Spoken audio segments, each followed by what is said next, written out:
Welcome in, ladies and gentlemen, to another edition of the On the Pony Express podcast. I am Embody. With me, Dean Ralsky. ACC Media Days may have come and gone already, but we're recording our Fall Camp Preview editions of the podcast here in Charlotte. And look, we're going to start with the offensive side of the ball today on the podcast presented by our friends at Northwest Insurance Agency. And we've got two great interviews to share as well. Yeah, you talk about previewing the offense. Well, we talked with an SMU offensive legend today in Craig James and another ACC network legend in Eric Mac Lain. So very exciting times on the Pony Express podcast. Yeah. We got Craig James while we're here in Charlotte, and Dean Ralsky over here crushed his interview with Eric Mac Lain. So without further ado, we get started on the Pony Express podcast right now. You can't plan for everything, but you can be ready for anything. That's where we come in. Northwest Insurance Agency covers the wait, what? Moments in life with real coverage, real people, and real fast help. We offer sombrero-style coverage that protects your possessions, your loved ones, and everything else that fits under a sombrero. Call us today for a quote at 855-887-5656 or visit us at nwagencies.com.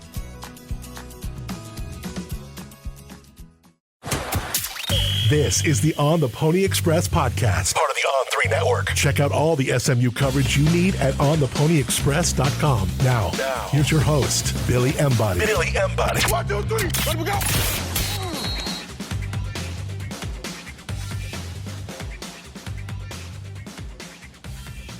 It is the week of fall camp, Dean. I can't be more excited to chat with you about the offense, the defense. Today we start with the offensive side of the ball, but we also want to shout out our friend, Mark Villasana, Northwest Insurance Agency. Give them a call today. Go to nwagencies.com to find out if you have the right coverage for insurance, whether it be your rates, your plan, you can involve your business or your personal life. All of those things Mark can walk you through because he's the owner. He runs the show over at Northwest Insurance Agency, a proud supporter of the On the Pony Express podcast. Speaking of proud, this SMU football team was proud. They were very confident in Charlotte as we're recording this on Wednesday, the day after SMU went on the first day. But you look at the offense, and there are questions, but there are also a lot of answers that Rhett Lashley and his staff already have about this unit and what they're going to look like this fall. Absolutely. And Logan Parr was here. We got to talk with him a lot, and he is excited about this offensive line group with the experience, the new faces coming in. A lot to be excited about there. And then, again, we've talked about it a lot, but the experience at certain positions mixed in with the influx of young talent. It's very exciting. And as they get into fall camp, this is Monday being released, SMU a couple days away from reporting and starting and getting rolling and all of that. And when you look at where they were last year, one, they were still in their old locker room. They still had Preston Stone on the roster, who today was named the starting quarterback at Northwestern. Right. Just kind of perfectly timed right before we recorded this episode. And there, at the same time, ended up being a lot of change going into the season. They went with Kevin Jennings. It's crazy to think about a year ago, being here at ACC Media Days, the rest of the world kind of got an inkling there was a competition, but they didn't know that Kevin Jennings would ultimately take over the job early in the season and lead SMU to the college football playoff. It's so crazy. But it just speaks to the competition on this football team start to finish. And that's why, even Kevin was like, that isn't necessarily like how I'm thinking about it, that I'm the guy in a sense, but it's nice that he is having the full off season to prepare. Now he goes into fall camp and he's bigger. He's gained about 10-ish pounds or so, but he's got command of this offense. And this is his time to really fine-tune their approach as an offense rather than just kind of learning how Rhett Lashley is with him as a starter on the fly, relearning some of his receivers. He's got all of that institutional knowledge already. And he's got some of those answers, and he's going to need them because, look, similar to last year, SMU's got an early test when they face the Baylor Bears at home. So it'll be exciting to see. I think for me, I'm excited to see Kevin Jennings gain some chemistry with those freshmen because the other guys in the wide receiver room, when you think of Romello Brinson and Jordan Hudson, he's been around them. We're expecting big things from Jordan Hudson this year. And then the tight end room, again, got everybody returning. So you're excited there. But just to see the full depth, and I should include Ymir Knight in that as well in the slot, and Dylan Goffney returning, who Kevin has had a pre-existing relationship from Goffney's previous time at SMU. So just excited to see, especially those two guys that I just mentioned too, because we didn't get to see them in the spring. And I think for me, so much of what we wonder about Kevin Jennings won't be answered until the Baylor game, because we've got a different setup in fall camp. It's going to be the first 3 periods. We're not going to see a ton of SMU on the field, but we are going to get that little glimpse into how this offense is looking heading into the season. And at the same time, everybody knows what Kevin Jennings needs to do. It's when the going gets tough against some of these defenses, he's got to be able to reel it in. And I think sometimes if you do make it out to a practice, whether it be the offensive side, whether it be the defensive side, it's easier for the defense to maybe guess on some plays and get some picks, and it's not always an indicator. But Kevin does have some of that gunslinger mentality, and he's playing one of the top defenses day in, day out in college football. And we'll talk about the expectations on Tuesday for that group. But we're not going to know if Kevin Jennings has, refined his approach as far as taking care of the football and decision-making over the course of the season. But it's the biggest storyline around him entering fall camp. Right. And when you look at quarterbacks, most quarterbacks are pretty aggressive in practice and then maybe a little bit less aggressive in games. And Kevin's aggressive in games. And so you're going to see him be aggressive in practice. So to your point, we're really not going to find out that many new things about Kevin Jennings, but you just want to see him, deliver the throws and try and limit the turnovers. But again, the defense, might be able to take some better guesses than opposing defenses. And with Kevin, he's going to have a new running back in the backfield. I mean, there's no question about that. Derek McFall redshirted last year. He's the lone guy that was on the roster last season at the running back position. And he's joined by Chris Johnson Jr., a speedy back who went through spring practice with the team after transferring in from Miami. And then you look at the newcomers, and they're 2 bigger backs. Dramico Green out of Conroe High School, finished as an on-3, now Rivals 4-star prospect in the rankings. And then you bring in TJ Harden, who just arrived really from UCLA after graduating. And it's such a position that has so much unknown, but you could argue it's different than last year because Rashard Smith, from what we saw in the spring and what we saw, in practices, we knew that he would have a chance to break the big ones. And we knew that Jalen Knighton was coming back and LJ Johnson and Kamar Wheaton and all these things, and they had depth, but we had large sample sizes of those players, both in the AAC, the ACC, and obviously Jalen and Kamar end up getting hurt, huge blows for that team in a sense from a depth perspective. Who knows if Derek McFall even plays, if either Jalen Knighton Rooster was healthy or Kamar. But now what you have is a complete unknown at the running back position, but a position that on paper you could have excitement about because you don't know how they'll look in a sense. Right. And when you say complete unknown, I totally agree, but it sounds negative, but it doesn't have to be a negative thing. I mean, when I hear national people and just different people talk about SMU, one of their biggest question marks is replacing Rashard Smith, to which the answer is you're not going to replace Rashard Smith. Yeah, I don't think so. But I think combined as a group, you can get close to replacing that production. And that's what SMU did, bringing in a nice balance of speed and power and physicality and a bunch of guys that can catch the ball out of the backfield. Derek McFall is, I think, somebody that, yes, is going into his second year with the program and in college in general. But I feel like we're going to learn quickly if he can be somewhat like Rashard Smith. Does he break out like an Isaac Brown did? Now, Isaac Brown was a true freshman, but if you look at Derek McFall's abilities, and Rhett talked about this when we had him on, similar to Rashard Smith and all the different things he could do. He played wide receiver in high school. He played running back. He played quarterback at times. I mean, he did everything in the return game. It wouldn't shock me to see him be look at the Pop-Tart coming out of the escalator. Just unreal. But it wouldn't shock me for him to be similar in the way he's used. The level of consistency with Rashard's just falling forward, never getting stopped on the first hit. His yards after contact was incredible. And maybe that's something that Derek McFall has to develop as he gets stronger. But I still think we're going to find out quickly, week 2 really, if Derek McFall can be that guy. Right. And to your point, I mean, Rashard Smith's durability was probably underrated by everybody last year. I mean, he was banged up, and we talked about that a lot. but he was still productive. And so, yes, that week 2 game is going to be big for Derek McFall, but in all likelihood, he's going to be pretty fresh. It's just week 2 of the regular season. So can you rely on him in week 10 or in just some of these later games? When they travel up to Boston College, it's going to be cold, just in tough conditions late in the season.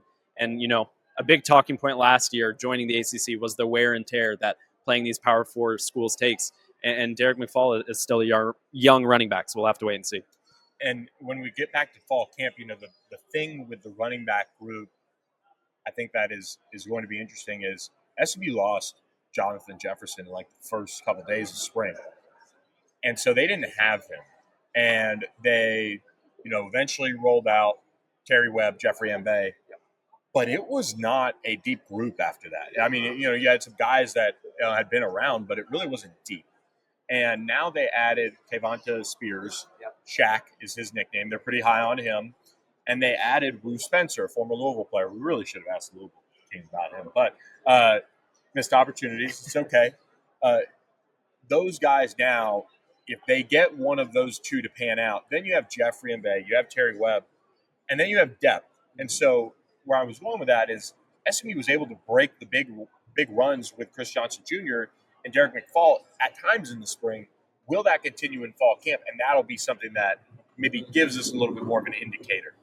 Absolutely. And again, SMU has the guys that running back that can hit the home run. And to your point, maybe that's a good, it's a two-way street. If the running backs are breaking runs, it's great for the running back room, but it might be something to look at in the front 4 or even front 6. But to your point, it'll be something interesting to watch.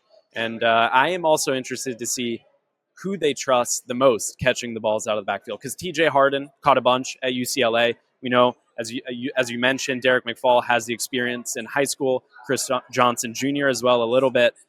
So who do they trust just catching those little dump offs to Kevin Jennings? Or, in that ACC championship game-winning drive, the final one, he threw it 5 yards forward to Brashard Smith 4 or 5 times. Yeah. I'm looking forward to seeing TJ Harden, D'Amico Green. Two guys that, one has had success at the college level, and then you get Chunky in there, highly touted, well thought of running back. They love him long term. We'll get our first glimpses at those guys. And, another thing that we'll talk about in just a second, we'll get our first glimpse of RJ Maryland back at the tight end room after suffering a torn ACL against Stanford last year, missed the final 7 games after playing the first 7. But SMU has a lot of questions around can, somebody step up in the slot. What all does that look like? We'll break that down in just a second, but do want to remind you guys we're presented by our friends at StatusJet, statusjet.com. Reach out to David Henry and his team today to have the entire rundown given on your options for football season. Now is the time to book your special trips to Clemson, to Boston College, wherever you want to go on this schedule for SMU, Wake Forest.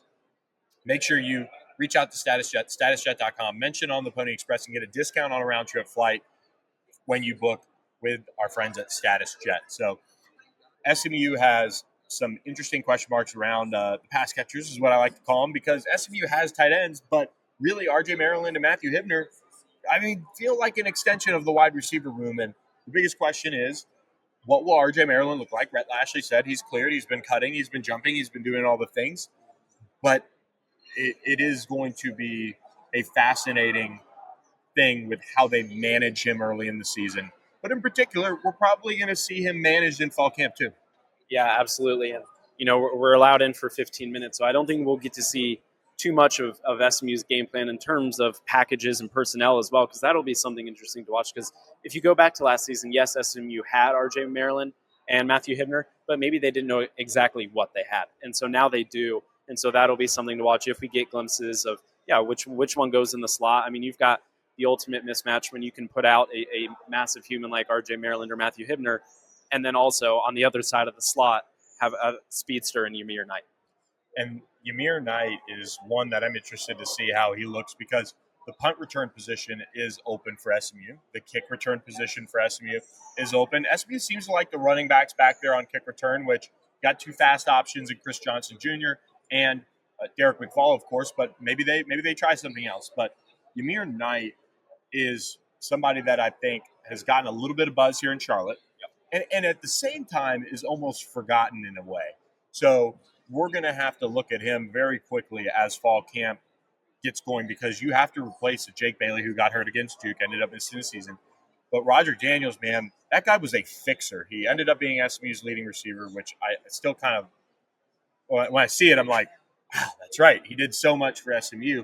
So how do you fix that? They're hoping that one of these explosive transfers like Amir Knight steps up in the slot and makes plays immediately.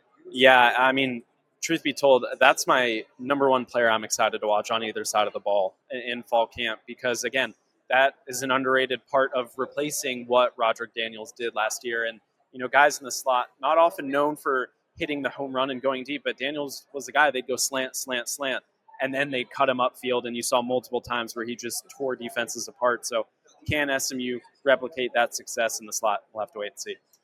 And you slide outside to the wide receiver position, and Jordan Hudson, Romello Brinson getting a lot of the fanfare, but I think it's really wide open. I think if SMU's, I think I said this maybe going into last year too, so we'll see. But I really think they feel like this is the year that they need to find out if they've got a number one. And somebody made a great point on the board. Like when they kind of force-fed Jordan Hudson a little bit, they saw some good results. But it's also a matter of, Jordan Hudson and Romello Brinson, and Romello obviously missed some time, but both of them haven't necessarily taken over yet. So if you see flashes from, I don't necessarily think Dylan Goffney can take over, but, man, some of these freshmen are really good. Jalen Cooper has gotten buzzed. Dalen Singleton was on the outside in the spring. Do you move R.J. Maryland? Do you move Matthew Hibner at times outside? But then you've got Isaiah Robertson, who's getting a lot of buzz. Carterius Brown's pretty skinny. We'll see kind of where things go there.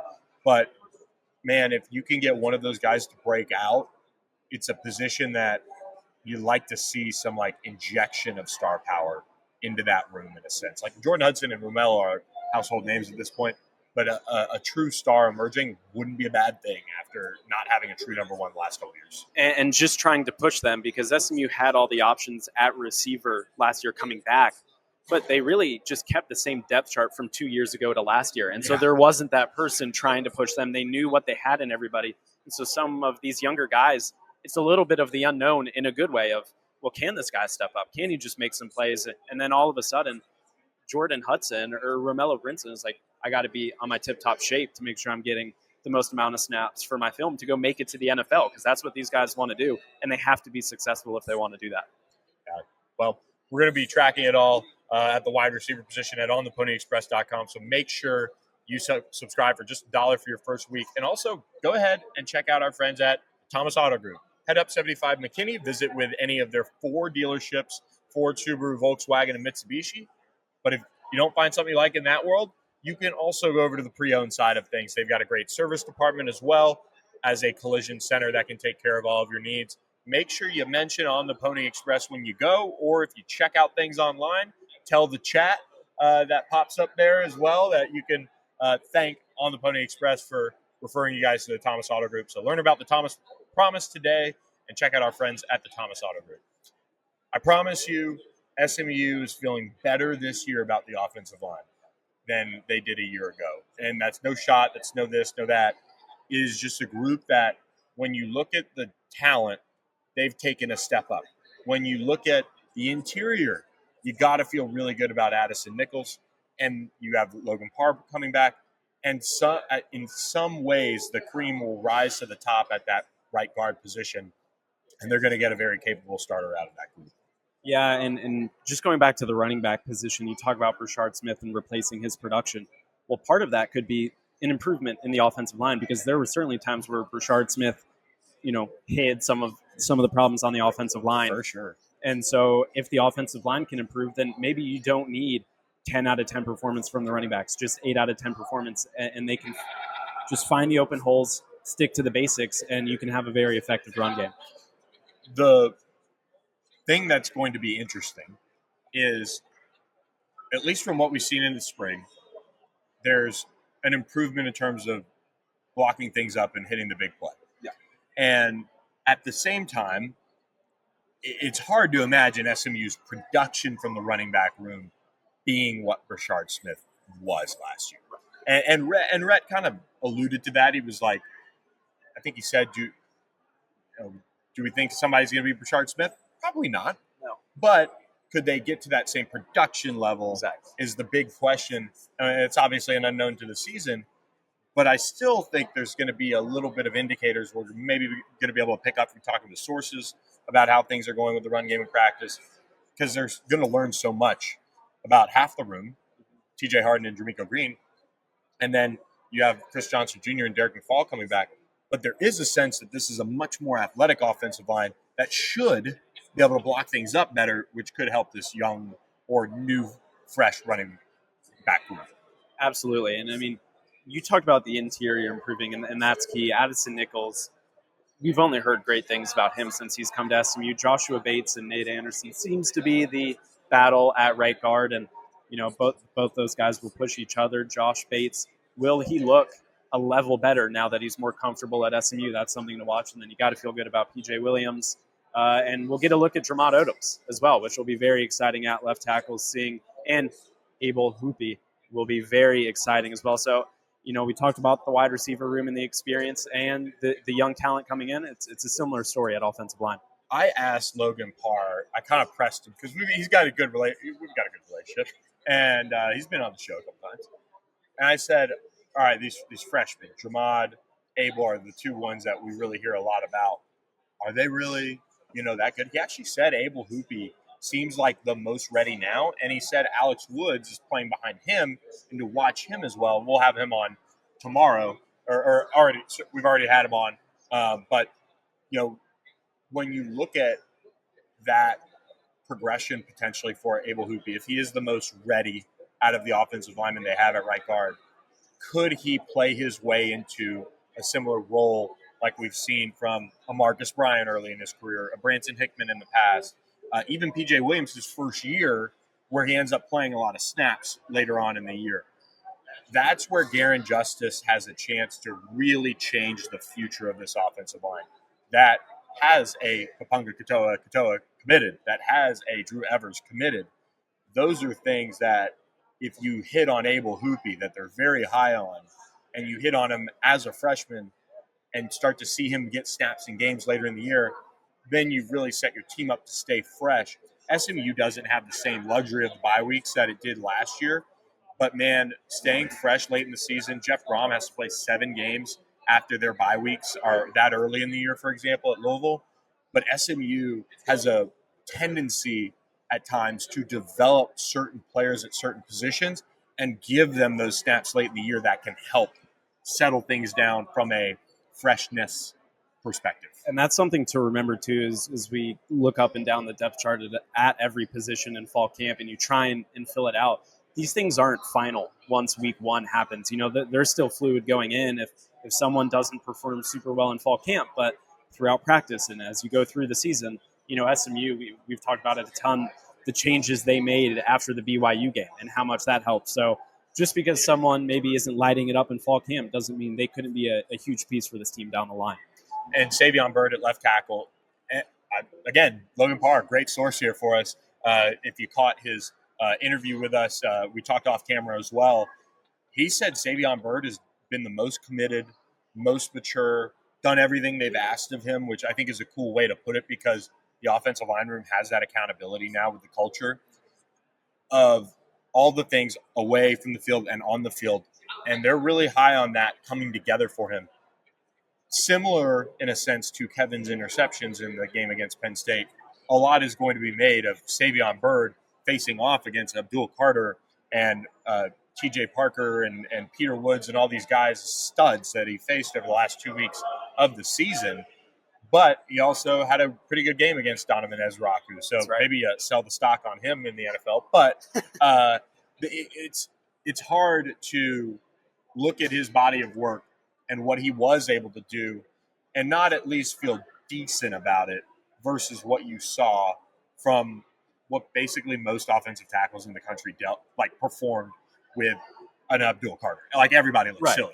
Right, and you mentioned the similarities between him and Kevin Jennings in that Penn State game, but Kevin Jennings, from talking with him and hearing everything he said this week, he's used that as the chip on his shoulder. So can Savion Byrd do the same thing?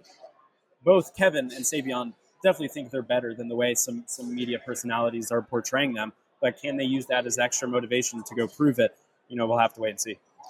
All right, we won't make you guys wait and see any longer. We're going to go to our interviews here with Eric Mac Lain and Craig James. Excited to get these out there. But first, do want to remind you guys to reach out to our friend Andy Ludicky, myperfectfranchise.net.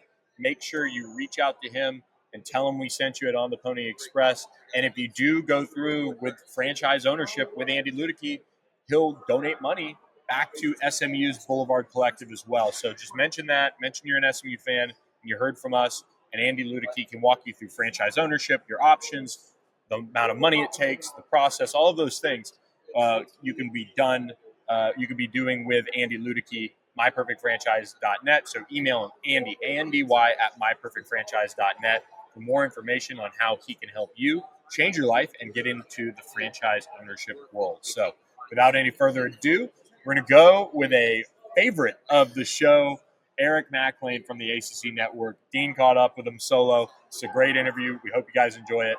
And we'll see you at the break as we'll prep our interview with SMU legend Craig James as well. So here we go, live to our interview with Eric Mac Lain. Welcome back to the On the Pony Express podcast. I'm Dean Ralsky, joined by the main man himself, Eric Mac Lain of ACC Network. How are you doing? I'm great, man. I'm kind of looking around like, where the heck is Billy? He's slacking. Billy, wake up. We're at ACC Media. Now I think he's going to see his guys. But it's been a fun day, man, and it was a little bit of buzz when the Ponies walked in the room and some excitement. We saw all those guys out at dinner last night, and they looked fantastic, and they look great today. So I'll be there in 2 weeks and can't wait to see it for myself. Let's start with the big news for ACC Network today. Jimbo Fisher joining the crew. Just what does that mean for ACC Network? Yeah, we're excited. I haven't had the privilege to interact much. We've gone against each other as competitors, but EJ Manuel, a brother of mine that obviously played for Coach Jimbo Fisher there, and just say he's a firecracker. Get ready, which is great, and I hope he provides a kind of a new element for us. On the network and just a big personality that I'm excited to see what he brings and excited to work with him. And speaking of announcements, ACC Huddle announced their first 3 stops for the regular season. Yeah.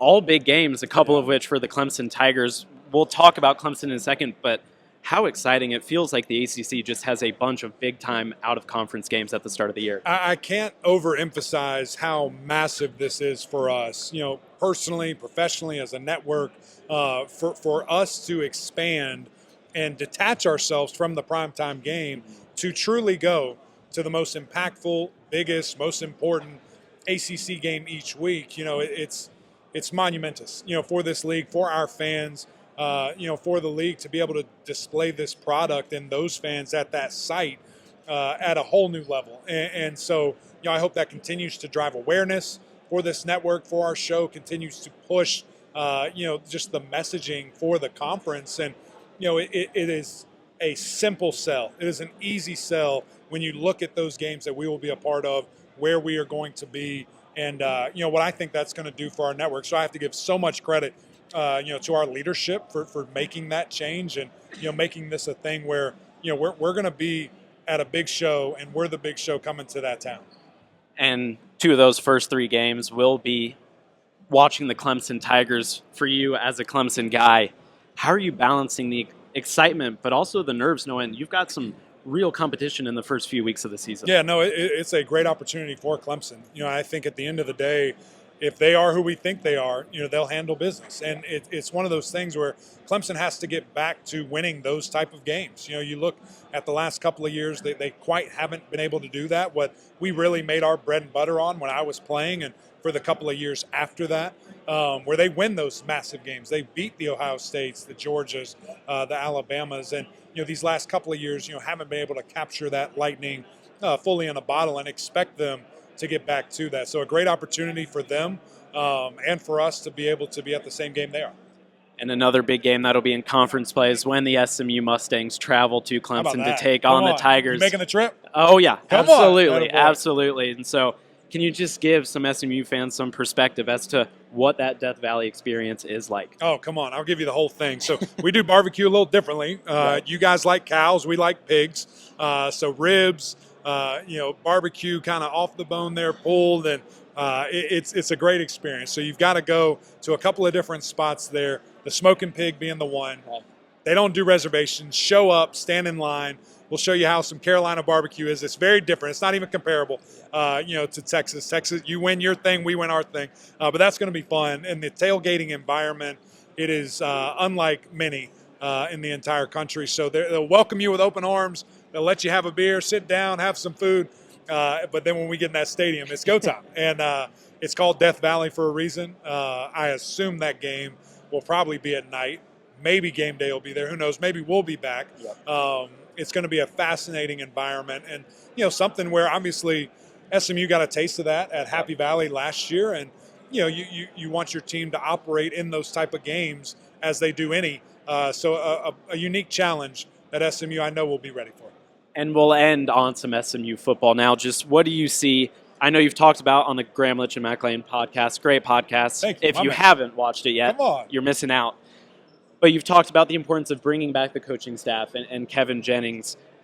Where do you see that? Do you think SMU is able to get back to that level? And what do you see as some of the strengths and even the weaknesses? Where do you see this team? Yeah, well, I think the unquestioned strength of the team is Kevin Jennings. I think that he is such a dynamic player, and it's fascinating. We just talked to Coach Lashley a couple days ago. That will come out when we get closer to kickoff.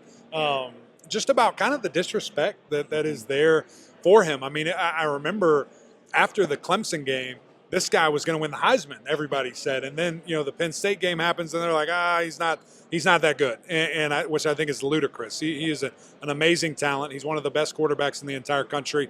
And now he's been the guy for a full offseason. There's something to that, and the growth that I believe we're going to see from him is electric. I love your safeties. I think they're a dynamic duo, maybe as best as it comes in the country. I think the tight end room is the best tight end room in the country when you look at what those two can provide when healthy, of course.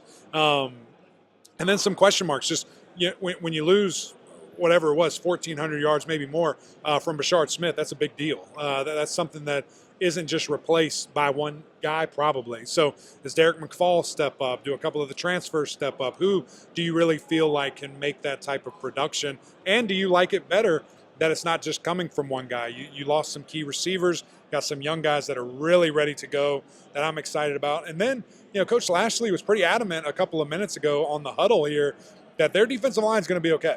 He went out and got some guys. You lose a ton production, a ton of leadership. So it's a fair question. They know what he has. They see it every day. We don't. And so I am very interested to see what does that defensive line look like and how are they able to produce. And I will add, too, Coach Lashley said today, R.J. Maryland and Matthew Hibner on track to be ready to go for the start of the season. So exciting times for SMU, exciting times for the On the Pony Express podcast. From Eric Mac Lain, I'm Dean Ralsky. Thank you for watching.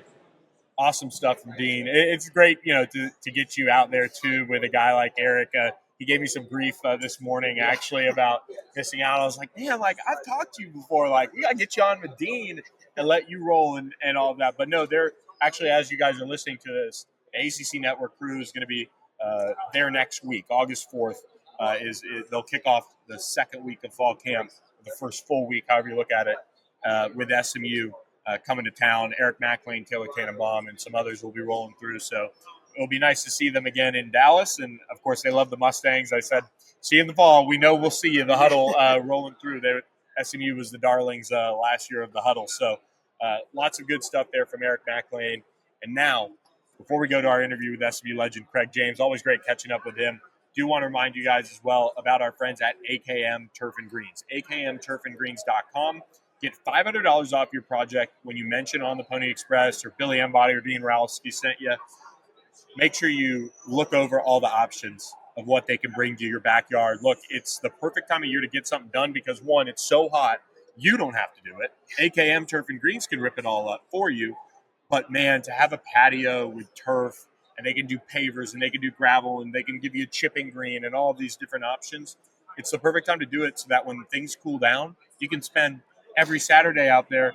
Maybe throw a TV on the wall and create your backyard oasis. You can do it with our friends at AKM Turf and Greens. So mention us, get $500 off your project today with our friends at AKM Turf and Greens. Before we go to our interview with Craig James, we just want to say we appreciate you guys listening. We'll be back Tuesday with a breakdown on SMU fall camp storylines around Scott Simons' defense. So make sure you guys check that out. And then Wednesday, it gets going. SMU back at it for fall camp. So here's our interview with SMU legend Craig James, and we hope you guys enjoy it. And we'll catch you next time on another edition of the On the Pony Express podcast. Welcome back to the show. Of course, we couldn't be in Charlotte at ACC Media Days without tracking this guy down. Craig James, SMU legend, Pony Express, and now bringing back a major award for its second year. This is a really cool time of year for you, hitting the media trail and everything. Pony Express Award. But before we do that, I'm sitting here with you, and I'm like, where's Bill? There are no curse words, no bottles of wine. Where are you, Armstrong? What's going on? This is just me being a bad host, first of all. No wine for you, down here. People would probably be, we have Louisville in the conference. I guess we could do a bourbon, we could do a wine, we can, all of these things. So. All the above, and Bill would have been right there leading the charge. Yeah, well, we're thinking about him, and hey, we'll see him soon. Yeah. We know that much. So the Pony Express Award, which you guys know about it, Bill was the sponsor and a great supporter, Bill and Liz. We're excited for SMU. And, the fact that SMU's back, now that raised the water and rekindled the thoughts of the Pony Express. And so Eric and I have always marveled at how many people around the country weekly send us letters for autographs for the Pony Express. Wow. With SMU coming back like it did last year, I did a card show, an appearance up in Boston over Memorial Day. Last few weeks ago, I was in Ohio doing a show. The number of people asking for Pony Express signatures, helmets, just the fact they even know about SMU. I'm like, wow, it's crazy. The big Patriot stuff, but I'm just glad to have this opportunity for Eric and I to find the nation's most outstanding tandem, a duo. And it can be linebackers, it can be defensive linemen, it can be two wide receivers, it can be two running backs. And we're really pumped about it. It's always nice seeing you on the sidelines before the game, so we'll have to start doing some little things, maybe do some mid-season updates on the award. Last year was cool to give it out and tell everybody about the voting process and how you involve the players, because that's another key piece. Thank you, Billy. That's a great question. So it's an award by the players for the players. They're our selection committee. Last year it was the SMU team captains, and we provided them the material, and they looked at it, they voted, and it was Shadur Sanders and Travis Hunter who won the award. Pretty good. Two pretty good players. But to give you an idea of the award, two of the finalists were the University of Buffalo linebackers. Oh, yeah. They were the number 1 and 2 total tackles in America. That never happens. How's that possible? And so it's recognizing the team part of it. And Eric and I, having the friendship we've had for nearly 50 years, we're brothers in Christ. We love each other. We're friends. We want to be able to show players and recognize their talents. You can compete against a friend. You can be a friend. And I think in this world of transitioning and transferring, sometimes you got to just gut it out and compete and go win your job or be there for the team. So it's a hard thing to do. I understand that. We recognize that, but it's still football is a team sport, and that's why this duo tandem recognition is exciting for us. And you mentioned the duo at Buffalo. I think now with the move to the ACC, you're starting to see SMU get the recognition they deserve. But how cool is it to try and shed some light on maybe some areas and players in college football that aren't getting as much recognition as they deserve? Yeah, and okay, here's the beauty of this. Some people have asked me to give the list, the preseason list. Mm-hmm. We don't know. Let's think back. Think back this. Last year at this time, Brashard Smith and Roderick Daniels would not have been considered. Yeah. Tailback goes down, running back gets hurt here and there. Now all of a sudden Brashard Smith has to run the football, and he becomes a 1,000-yard rusher. Roderick Daniels, he wasn't on the radar. Has a phenomenal year. I think they had 2,700 yards total between them. So all of this transferring that's taken place around these country and these teams. About October the 1st, we'll begin to see how they're playing, who's really doing well, and if you try to put a positive spin on it, that's that good thing about college football today. You've gotten a chance to be around this team a lot over the last few years. What's your vantage point of the journey that this program, this school has been on, and as it continues to see change as well, with President Hartzell coming in, Damon Evans, all of these new things, just overall as a school and alongside the football program, it's been an incredible run. Yeah. So last year we played Clemson. Every player on Clemson's roster was signed and expected to play in that conference championship game. They expected to play in the college football playoffs. They expected to play for a national championship. Not many in our locker room did, not realistically. Everybody aspired to play in the conference championship game. But the difference is this year, our guys now expect to go back and play in the conference championship game and in the playoffs. And you got to get there. You have to knock on the door before you realize how hard you got to knock. And for SMU, we don't really know. We think they're going to be good. They were great last year in my mind because that defensive line was really good, better than I thought it could possible. And so, hey, we'll see. SMU, it's to be honest and fair, we'll see. And when you look at the offense specifically, in the first couple of years with Rhett Lashley, it was incredibly pass-heavy, but to fit the personnel they had on offense last year, they had to develop their own game. Really, they got to because they had Rashard Smith. How fun is that for you to see a more balanced offense and see, in a day and age where passing is becoming more and more important to a lot of people's eyes, that the run game can still be effective? These teams that throw the ball 40, 50 times, I for years I've called them squirrely. They're squirrely offenses. And it drives me crazy because the really good teams can block and tackle. They can be physical. Clemson, Ohio State, Michigan, you name them. Texas, they can get big and physical. Red understands that you must run the football. You got to be physical. If you're not, you're going to have to win 42-40, or you're going to lose 46-44. And that's the reality of the squirrely offenses. So I feel like for Red, he's trying to find the right balance. Again, we had no idea Rashard Smith would run the ball like he did last year, so who's that going to be for us this year? Yeah, everybody has their four-star guy. You know what? Everybody's got somebody that's going to be really good until they get hit in the mouth, and then you find out who they are. And for you, getting to go to the former player barbecues, to be so involved with the program like you are right now, does that make everything more special? I know there was a time that the Pony Express wasn't as welcomed around campus, but now it seems like it's just business as usual for you guys to be around, which is great, and also it's bringing back more players, it seems like. Oh yeah, there's so many players that want to come back now, and there is a genuine open arms invitation there, and it's been said for decades, you guys are welcome back. But I think down now there are enough of those guys that are no longer around. There's some key guys who are not around, and I really feel like Eric and I've outlived them. We just outlived those guys. Now I don't worry about an invitation. So, but it's fun to be back. It's fun that we're playing teams like Clemson, Florida State.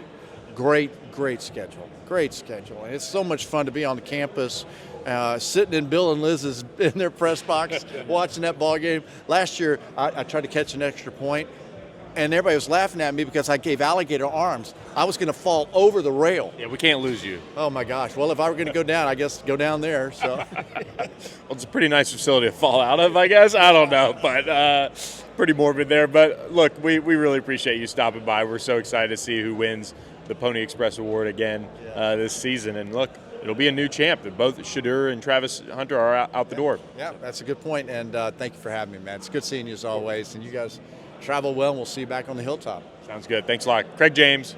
For Dean Ralsky, I'm Billy Embody. Thanks for tuning in to this edition of the On the Pony Express podcast. Thanks for listening to the On the Pony Express podcast with Billy Embody. Follow us on your socials on X at SMU_on3 and on Instagram at On3SMU. And keep it locked to OnThePonyExpress.com for more coverage.